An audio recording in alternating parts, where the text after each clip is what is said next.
Wait. So you've been to Taipei before?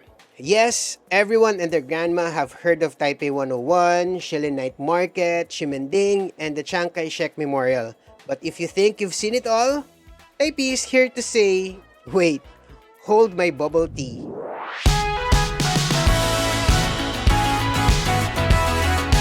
Hey there, Tipiters! We are Vince and Josh. We've been travel blogging over the past 14 years, and Taipei is one city we love to keep visiting again and again because every time we do, we discover something we haven't seen before. On our most recent trip, we went off the beaten path and dove into Taipei's quirky underbelly, where graffiti art meets movie parks, heart-shaped ponds pop up next to scenic temples, and where hidden markets are filled with Michelin-worthy bites. But before we begin, know that we consistently publish informative travel content, so if you're new to this channel and you haven't subscribed yet, take some time to do just that. Hit the subscribe button now and the bell icon beside it, then select all so you're always notified whenever we have new episodes. If you're watching this on Facebook, please like and follow this page too and join our million-strong community. If you're planning a trip to Taipei or any other city, you might want to use our promo codes for some big discounts. For hotels, book with Klook and use our code ThePoorTravelerKlook for 5% off, or visit thepoortraveler.net/300 discount to claim your discount voucher automatically. For tours, activities, tickets, and other attractions, get 10% off if you book with KKday and use our code TPTKK10. Okay, so are you ready to unlock a new level of Taipei? Here are some of the city's most underrated attractions. So even if you've been to Taipei before, buckle up because in the words of one super famous global boy band, the best is yet to come. Yes, I know it's BTS and they're Korean, but I can't think of anything from F4 right now. When it comes to hiking for an awesome Taipei view, the go-to destination has always been the Elephant Mountain. But this is not the only one. Taipei is surrounded by mountains, and when you have mountains, you have hiking trails and lookouts. The Shan Trail in Shilin, while frequented mostly by locals, is also worthy of a trek. It offers panoramic views of Taipei's skyline that are breathtaking, literally and figuratively. Tucked in the forested slope just behind the Grand Hotel, it is not as crowded and the start of the trail is not that easy to find. Much of the pathway is paved and staired, so it's beginner friendly and you won't worry about getting lost. But, okay, get this. Spoiler alert, we got lost, but only because the trail is punctuated with multiple viewpoints that we didn't know which was which. Ayan guys, so we're still looking for the viewpoint. Mag-isa na lang ako kasi sabi ko kay na Vince, iwan mo na sila, hanapin ko. Tapos pag nahanap ko, then tsaka ko sila sabihan.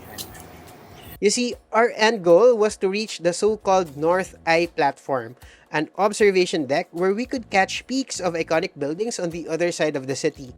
But there were a lot of lookouts. We didn't know if we were following the correct signs. We even stumbled upon a quiet shrine that also allows incredible vistas. So, all is good. Andito. So, I need to tell them na nahanap na natin yung viewpoint. Over there. I'm just not sure if I imagined it. But there is. I saw something.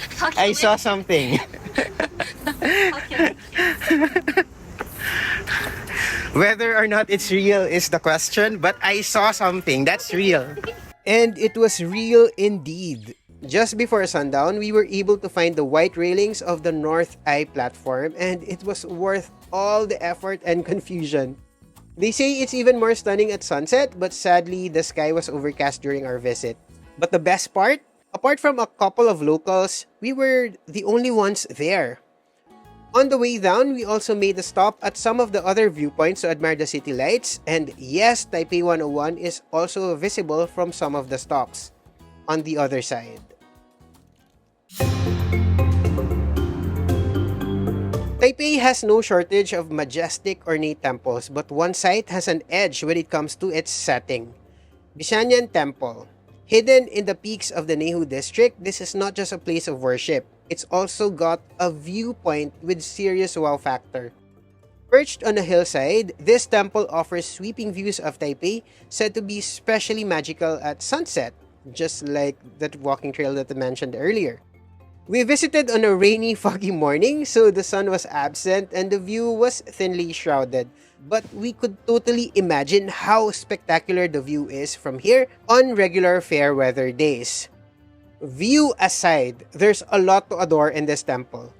The architecture is rich in detail, with dragons on the columns and intricate carvings. You'll feel like you're in the middle of an ancient legend as you wander the grounds. Plus, unlike at most city temples, the vibe here is serene. Even when tourists are around, there's a hush to the place that makes it feel sacred and peaceful. So, grab a spot, take in the city views, and get in touch with your inner zen. Not too far away from the temple is a suspension bridge that is said to swing gently as you cross, giving you just the right amount of thrill. I'm saying that in the second person because it was temporarily closed during our visit.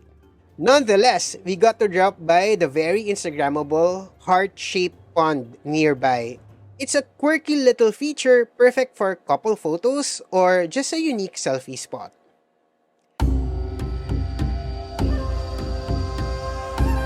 Beito is best known for its hot springs, but there's a lot more in this corner of northern Taipei. One of the places here that is often overlooked by tourists is Guandu, known for its natural beauty and stunning riverside scenery.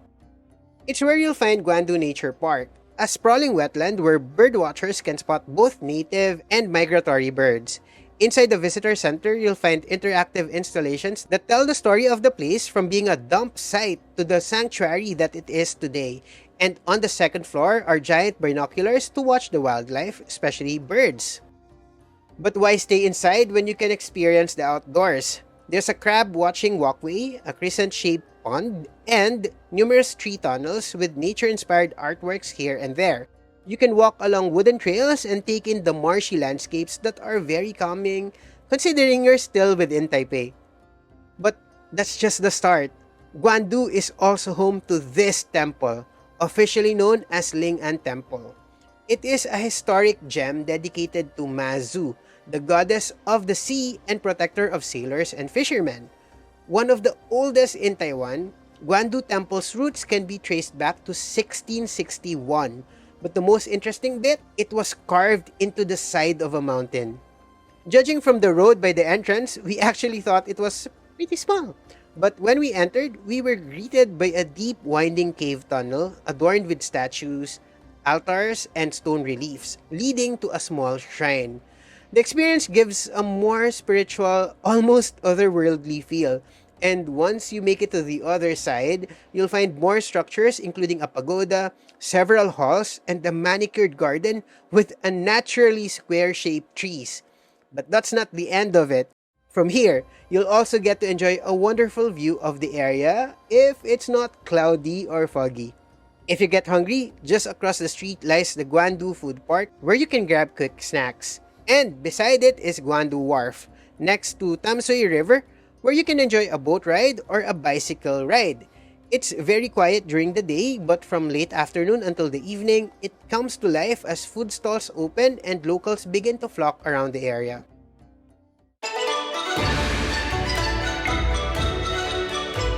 To be honest, I'm not sure if I should include this in this list because it's not exactly off the beaten path.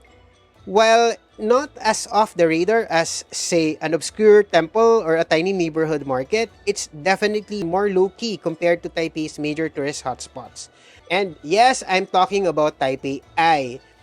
It is the place to be for a taste of traditional opera, acrobatics, and folk dance. The show we had the pleasure to see was called Monkey King, based on a Chinese legend, but we're getting ahead of ourselves here. Before the show, we tried several free activities available on site like coloring a traditional mask or producing stamp arts like a pro. I spent most of my time finishing a mask, while Vince was very proud of his paper creations. You could also try on elaborate costumes, shop for souvenirs, and watch the actors do their makeup for the show. And when it's showtime, we sat back, relaxed, and watched the story unfold. And man, was it phenomenal! It was a great blend of drama, singing, dancing, and stunts. The actors were all great. Video recording isn't allowed, so we can't show you clips, but photography without flash is okay. So, here are some pics. Don't worry if your Mandarin is rusty or, in our case, non-existent. The drama and expressions say it all. Plus, there are subtitles in English, Korean, and Japanese, so you really won't get lost. It was so good! It was so good. I truly believe it deserves more attention.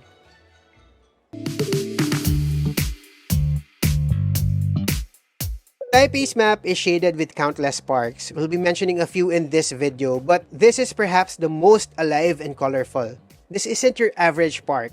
Hidden away in the trendy Ximending area, Taipei Cinema Park is a movie-themed complex with open spaces and outdoor installations where local and international street artists unleash their creativity. At the center of it is this inner gallery with artworks and photos that narrate the history of the site.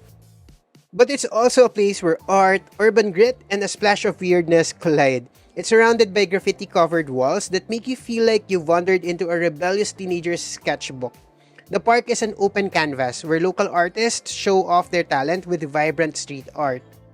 We first visited it at night, and we stumbled upon this corner that looked like it came from an otaku's fever dream. The Japanese influence here is so strong that they even joke that I might see Mount Fuji from here, and I kid you not, I did see Mount Fuji here. It was just a wall painting, but still. We also spotted this, Wowland, a room filled with claw machines and prizes from kitschy toys to snacks to drinks. Now, you'll find thousands of claw machines scattered throughout the city, but what sets this place apart is that it isn't rigged, or at least not as rigged as the others. If you have the skill, you could actually win something. Vince and I had a field day here. It's only 10 Taiwan dollars per game, and we spent just around 40 Taiwan dollars and went home with chocolates, milk's drink, and a toy. Not bad at all. It just feels so nice to not be duped by these machines for a change. Even if you're not into claw machines or street art, the park is a haven for people watching and impromptu photo shoots.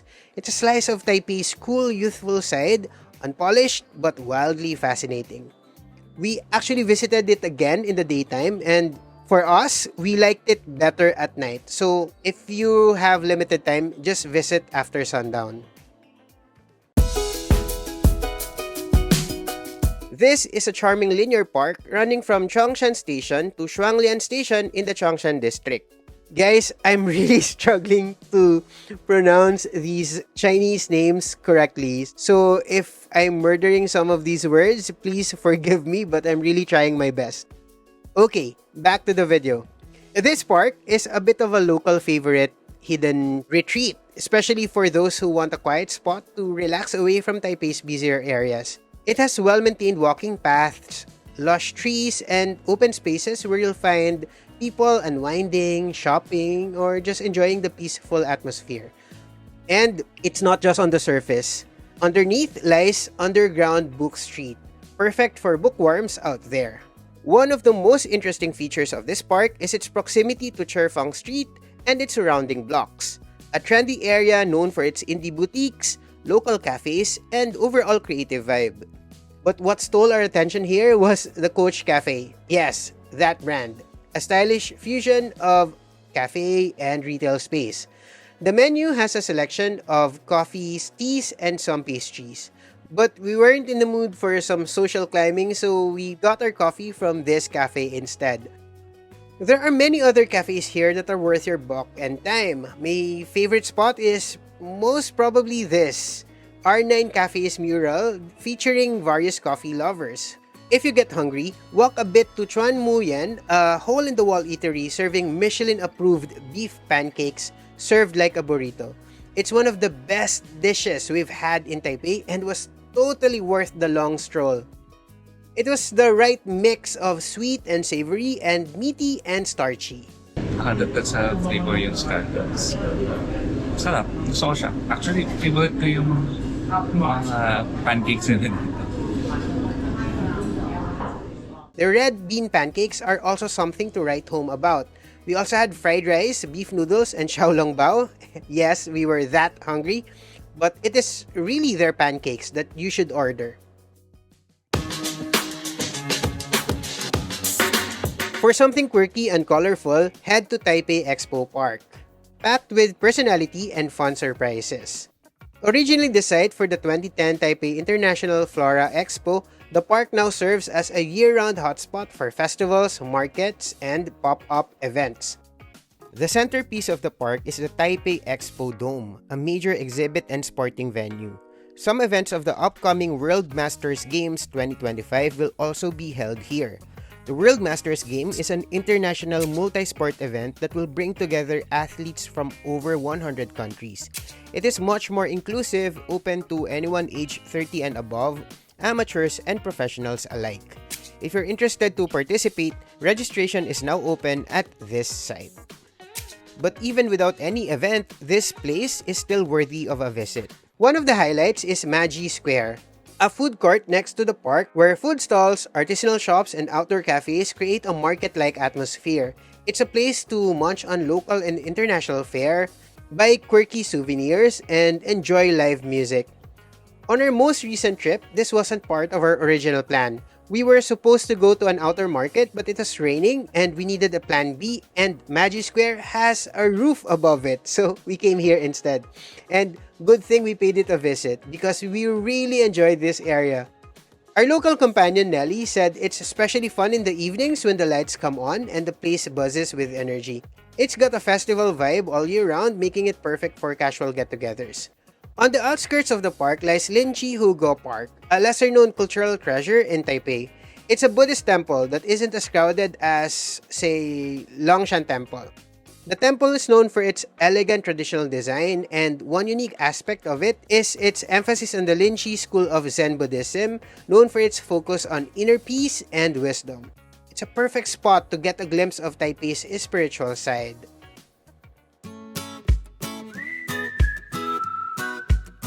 Originally built in 1914 as a sake distillery, this park is an industrial complex transformed into a cultural and art center. Its raw industrial look, complete with exposed walls and open-air courtyards, gives the park an artsy vibe. But it's not all highbrow art here. Huashan 1914 has plenty of cafes, indie shops, and design studios scattered around the complex, so it's easy to spend a whole afternoon exploring. Whether you're a dedicated art lover, a coffee connoisseur, or just someone looking to escape Taipei's usual tourist spots, it is a creative playground that has something that will make you linger. For us, that something was ice cream and coffee. I had this yogurt ice cream that tasted really natural and homemade, while Vince is just always happy with his coffee. One of the oldest streets in Taipei, Dihua Street, is more like the cool great-grandma of walking streets in the city. For the longest time, it was the locals' go-to spot for tea, dried herbs, and textiles, but it has somehow managed to stay relevant across generations. It's a delightful mashup of history and hipster, with old-school herbalists side by side with sleek bookstores and shops. Think apothecaries rubbing shoulders with popular food spots. Where else can you pick up some dried ginseng and delicious strawberry mochi and dried squid?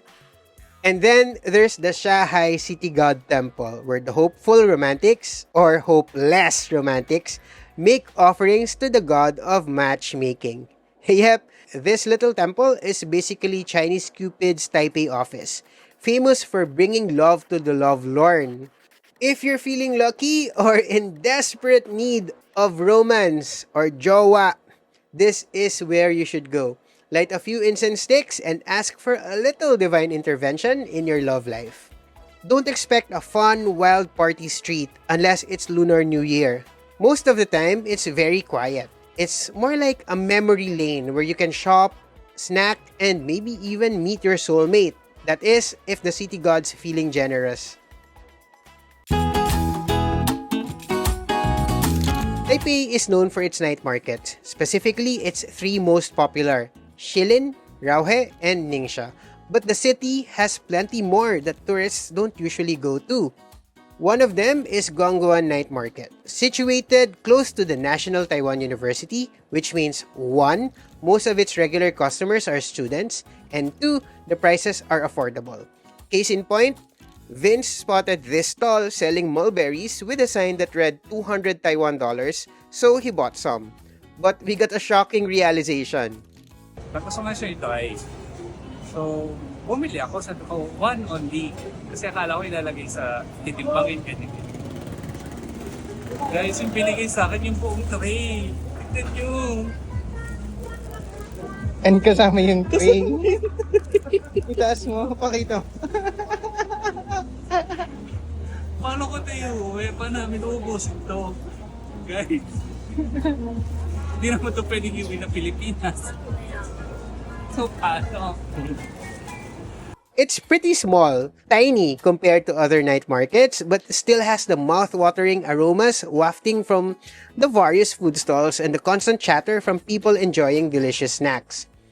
In this market, don't miss this Scallion pancake stall, which is a Michelin Bib Gourmand awardee.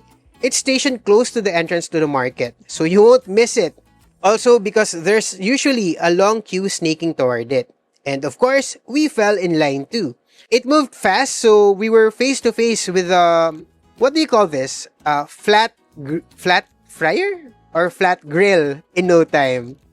There's an option to add cheese, ham, bacon, and egg. We ordered one plain and one with all our favorite trimmings, and we weren't disappointed. The pancakes were part soft, part crispy, and utterly delicious for its price. No wonder it has garnered a loyal following among locals. Sarap siya. Sarap siya. May certain crunchiness din outside. Another spot to consider is Shuangcheng Street Night Market, tucked away in the Dan district.